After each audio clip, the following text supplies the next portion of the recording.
je me présente, donc je suis Stéphanie Daniel, conceptrice lumière en France, à Paris. Ma formation, rapidement, j'étais diplômée de l'école nationale de Strasbourg, donc ma formation a été plutôt spectacle vivant. Et depuis une vingtaine d'années, je fais aussi de l'exposition et des musées.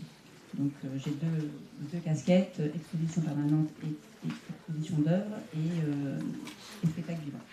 Donc voilà, et j'ai à mon actif pas mal de spectacles et d'expositions. Donc voilà, donc j'ai eu affaire à beaucoup de cas différents. Donc je suis tout à fait, mon expertise est assez vaste dans ce domaine. Donc quelques réalisations pour montrer un petit peu. Le musée des Beaux-Arts de Pont-Aven, le musée historique de Strasbourg, la Grande Galerie de l'Évolution à Paris, le musée Rodin, et puis beaucoup d'expositions temporaires aussi. Et en ce moment, donc, j'ai en cours le musée d'art contemporain d'Aubenas, le musée des Beaux-Arts de Vernon. Donc, je fais aussi de la formation, on va passer vite. Membre de l'AFE, de la CE. Donc, je vais un peu pour compléter un peu le PowerPoint de Madame, où effectivement, ma spécialité, c'est l'éclairage muséographique, mais vraiment dans des musées. Je pense qu'il y a une différence entre les galeries d'art et les musées, c'est que les galeries d'art, il n'y a pas tellement de contraintes de conservation préventive, alors que dans les musées, il y a vraiment des grosses contraintes de prévention. Donc, l'éclairage muséographique, c'est trois choses très, très complémentaires. Donc, c'est, comme disait Madame, c'est montrer à voir. Donc, vraiment, sans lumière, on ne voit pas. C'est aussi du confort. Il faut faire attention parce que l'éclairage peut être très inconfortable si c'est mal conçu. Et malgré tout, un facteur de dégradation. Parce que des œuvres fragiles, on va le voir, il faut vraiment essayer de les conserver au mieux. Et la lumière est quelque chose de vraiment dégradant. Donc, ce qu'il faut savoir, c'est vraiment que la lumière est cumulative. C'est qu'on dit qu'une chose est fragile, mais c'est pas la quantité de lumière vraiment qui est importante, c'est la quantité par heure et c'est le temps que l'œuvre a reçu de lumière. Donc c'est pour ça que on a des préconisations, un objet très sensible ne peut être exposé que 600 000 lux par heure par an. Donc ça, il faut vraiment le savoir dans les musées. Et c'est pour ça d'ailleurs que des fois, les œuvres sont exposées très faiblement. Je ne sais pas si vous avez déjà remarqué, mais voilà. Donc c'est vraiment pour une raison, c'est pour conserver l'œuvre.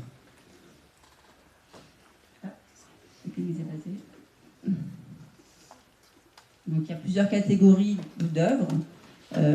Donc suivant si elles sont minérales, organiques, elles sont plus ou moins fragiles. Donc par exemple, tout ce qui est minéral, les pierres, les métaux, les alliages, les verres ne sont absolument pas fragiles. Donc on peut tout à fait les éclairer fortement toute la journée si on veut, elles ne craignent rien. Par contre, ce qui est très sensible, c'est tout ce qui est organique.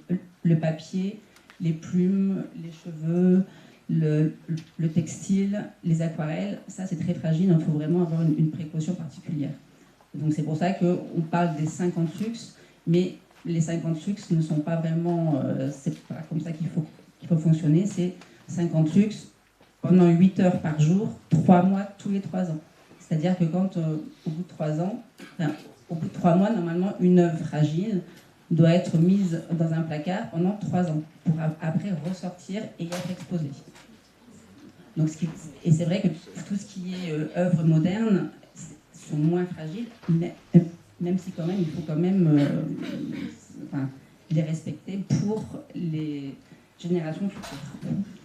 Donc, la lumière, c'est voilà. Donc, on peut quand même essayer de retarder cette dégradation en éliminant effectivement les ultraviolets, en limitant les éclairements, c'est-à-dire on fait attention au nombre de lux, hein, en réduisant le temps d'exposition, donc en mettant des capteurs de lumière ou une minuterie, et en prévoyant un minimum de lumière quand il y a les rondes, ou quand le musée est fermé, on éteint les lumières.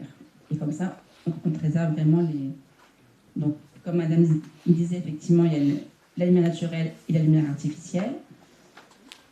La lumière naturelle, c'est effectivement la meilleure des lumières, on perçoit toutes les couleurs et toutes les ondes, mais elle est non maîtrisable, elle est changeante, elle est éblouissante et elle est très dégradante.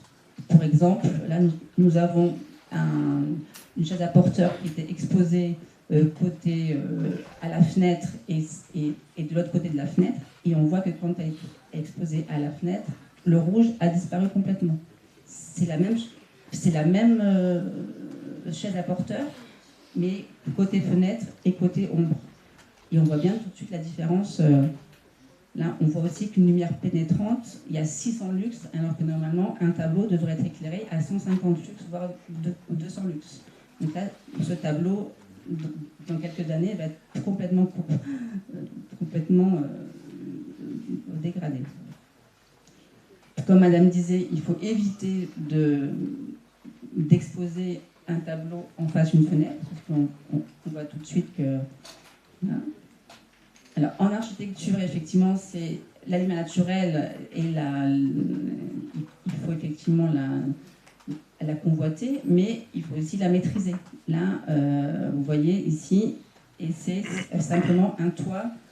Et les architectes pensaient que ça allait couper la lumière, mais en effet, on se rend compte qu'il y a une projection de soleil qui n'était pas vraiment maîtrisée. Ça c'est aussi, voilà, c'était une fenêtre et c'est une lumière pénétrante, et donc ça s'est fini avec des stores pour qu'on n'ait pas ce problème. Là, c'était voilà, exactement pareil ici. Donc, voilà. Donc, la lumière naturelle, donc, si elle existe, et il faut qu'elle... il ne faut surtout pas qu'elle soit inexistante, mais il faut pouvoir la maîtriser. C'est-à-dire qu'il faut imaginer avant, dans toute conception, c'est des stores, ou alors tout de suite un film solaire sur les fenêtres qui font que ça atténue déjà la luminance de la fenêtre. Et parce qu'il faut éviter que le visiteur soit en contact direct avec le ciel. C'est toujours très désagréable et l'œil après a beaucoup de mal à s'adapter. Donc voilà, donc ça c'est un exemple de film solaire qu'on peut coller sur un bâtiment déjà existant et qui diminue.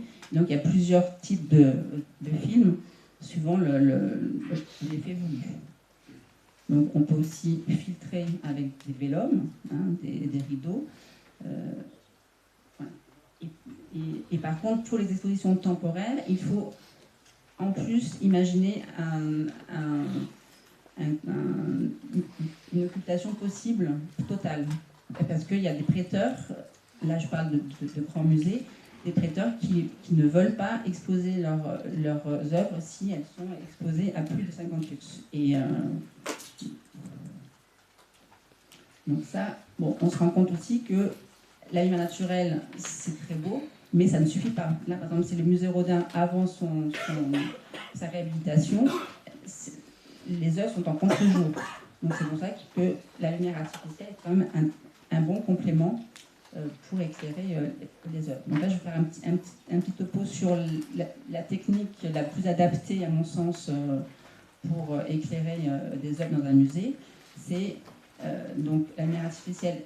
On a besoin de l'accrocher au plafond et de l'irriguer électriquement. Donc, ce qu'on a trouvé de plus simple, c'est un rail électrique qui fait qu'il y a une seule alimentation et on peut après accrocher des projecteurs où on voit sur ce rail avec des adaptateurs et on peut vraiment après imaginer plein d'éclairages différents puisqu'on a des projecteurs qui sont adaptés. Donc là, c'est un peu les rails, mais ça effectivement, ça se prévoit dès la conception du bâtiment. Donc il y a plusieurs types de rails, on peut faire plusieurs constructions avec, faire des carrés, des triangles, bon, des triangles, des T, ça c'est vraiment... Par contre, il faut faire attention parce que tous les rails ne sont pas compatibles avec tous les projecteurs et adaptateurs, donc ça c'est aussi Donc là, il y a un petit tableau qui nous montre que faut à chaque fois que les projecteurs soient compatibles avec l'adaptateur, ce qui n'est pas toujours le cas. Et ces rails, enfin, la disposition des rails permet après de pouvoir imaginer plusieurs axes et plusieurs angles. Vous voyez par exemple ici, on a plusieurs cas de figure, donc on a un tableau, on a une cloche, et donc ça ce sont les emplacements, donc ce sont des calculs qu'il faut faire pour savoir à quel endroit on place les rails pour pouvoir éclairer au mieux les œuvres. Suivant si c'est une sculpture ou un tableau, les rails ne seront pas aux mêmes emplacements. Donc, par exemple ici, on a besoin de plusieurs axes pour respecter des angles. Donc c'est tout un travail de plan à faire avant, en collaboration avec l'architecte, pour pouvoir savoir comment intégrer ces rails électriques pour aussi préserver l'architecture.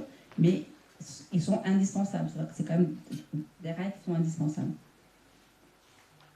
Donc là, c'est un abac qu'on a fait pour savoir par rapport à la distance des murs et à la hauteur des salles, à quel endroit on peut mettre un rail pour éclairer au mieux les œuvres, pour justement éviter ce genre de résultats où là, il y a des ombres portées des tableaux, parce que les rails sont beaucoup trop proches de l'œuvre, ou alors ce genre de choses où le projecteur est mal placé, et donc on se fait de l'ombre, Ou alors, ici, pareil, c'est des reflets parce que le projecteur est mal placé.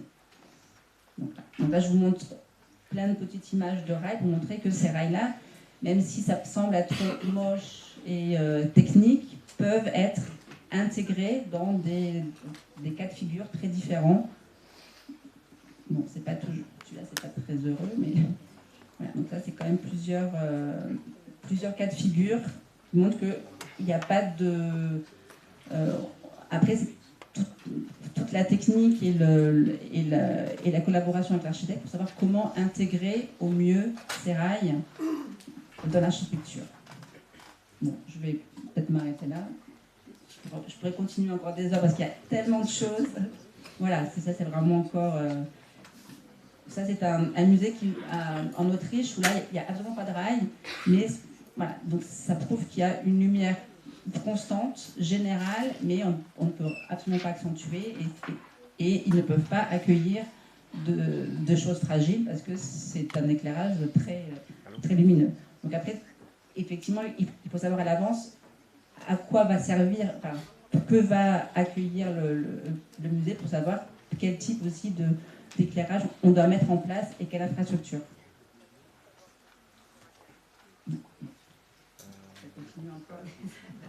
Merci.